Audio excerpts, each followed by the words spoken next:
This is my local arcade. It's called the Pixel Bunker in sunny Milton Keynes and it's flipping amazing. I'd been there before, but it's got bigger and better since, and it's highly recommended by me and my good friend Leon, seen here playing the rather awesome Star Wars pinball, who paid for the whole thing as a 50th birthday present for me. What a legend. Of course, when going to these arcades, I always replay the classic games as seen here in the I really want one of those sit down Star Wars arcade cabinets. I play the ones that bring back all that nostalgia, but also the ones with unique controls or are just blimming amazing even now, let alone back in the day. What I often overlook are the games in these places that nobody seems to play. The ones I don't remember back in the day in the arcade, or probably more importantly on the home ports. So let's look at some of the best ones I played here at Pixel Bunker and what they would have played like on the three main systems available to me at the same time. One game for each of the Spectrum, C64 and CPC home computers. I'm curious if anyone out there has fond memories of these games at an arcade or at home, or are they just at these type of venues as filler machines, bulk the place out a bit type affairs. Now actually at this arcade, as you walk through the door, one of the first machines you will see is this one. I managed to get a brief shot of it when they turned the lights on because it's pretty dark normally, and I didn't realise how beautiful the full cabinet was. It's called Vindicators and was made by Atari in and around 1988. The cabinet is designed to look like a tank, being a tank game, with a slim column up to the controls with tank treads either side. Two players can play simultaneously using the sticks as you would in a real tank, I presume, because I've never actually driven a real tank. Moving the left or right stick forward and back makes you turn in that direction, but push both forward or back together and that makes you move forward or backwards in that direction. The game is a relatively simple one. On each level you must find the key or keys to exit to the next. Along the way you can collect stars for bonuses and fuel to keep your tank moving and not ending the game. You only get 1 life per credit, but you get a decent amount of playtime for your money. I made it to level 3 before I died on the actual cabinet, not so far on the main one as seen here, as the controls are quite tricky to replicate. It's a nice little game that is probably quite a lot of fun with 2 players.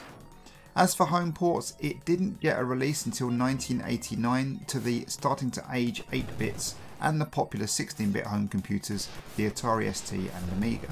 Here we have the Spectrum version, published by Domark, and it's a typically lazy port that were commonplace towards the end of the 8-bit's life. The controls are pretty terrible, certainly for keyboard controls, with the obvious left and right doing the turning and up and down for forward and reverse, which is fine, but the key layout is bonkers.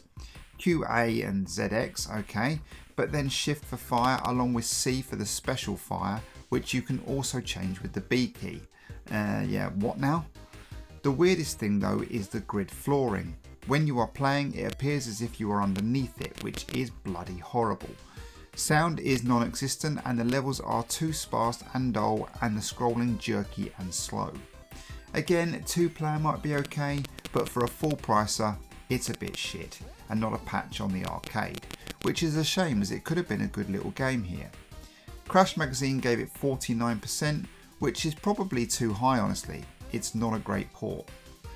But right next to Vindicators was a fairly ordinary cabinet compared to it, but had a lovely bright colour control panel that I just adored.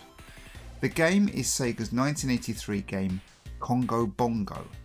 Now, not hearing of this game might be a me problem or in fact a UK thing, as it didn't do much over here and was considered a commercial failure. It did have mild success elsewhere, with home ports doing okay across the pond. Very much like a 3-dimensional take on Donkey Kong amongst others, it's a fun to play game, albeit a little fiddly at times.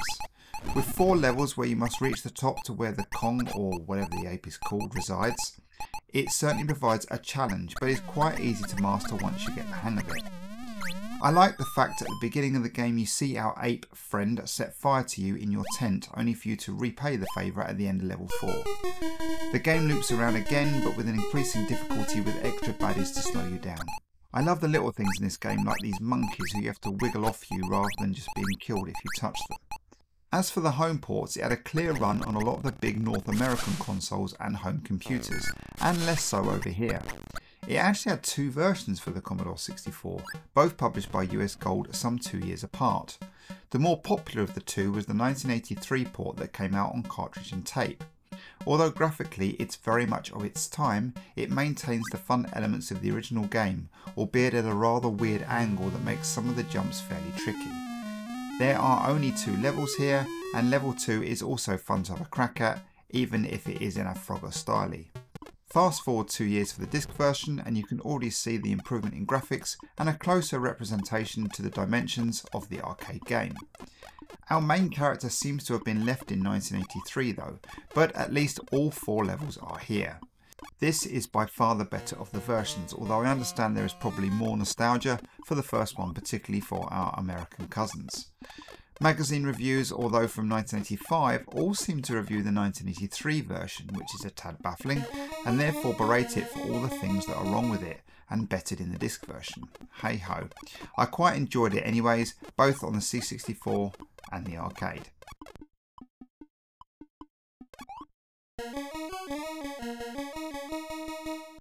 Now, our final game is another obscure title, well to me anyways, that grabbed me again because of the great control panel artwork.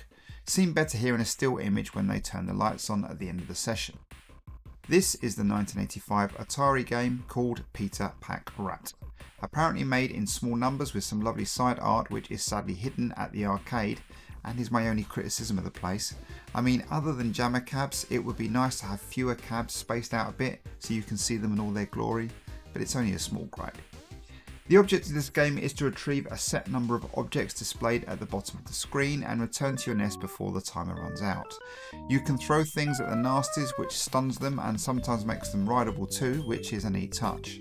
I only made it to the second level on this one as it's pretty tough going honestly, with my understanding that there are only 4 levels anyway, each one progressively harder. It was ported to the main 3 8-bits here in the UK by Silverbird some 4 years later as a budget game. I say ported to all 3, but really it was ported to just the C64 and the Spectrum. The lucky CPC users got basically the Spectrum version, which is a shame in its all one colour clash avoiding appearance. For £2 though, yeah, I guess it's okay. Amstrad Action gave it 58%, which is probably fair. It's quite sluggish and more confusing than the arcade, with objects seemingly harder to spot and a bigger area to explore in either a scrolling method or flick screen, which is a nice option to choose from. I played it for a bit, really tried to like it as I enjoyed the arcade version, but it felt rather dull and boring fairly quickly, and not a title I would return to.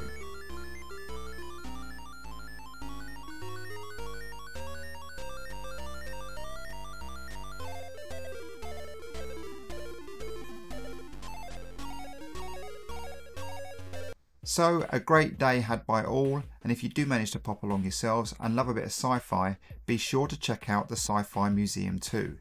No photos allowed in there other than particular spots, but trust me, it was worth every penny. Anyway, thanks everyone for watching, and as always, I'll see you on the next one. Bye for now.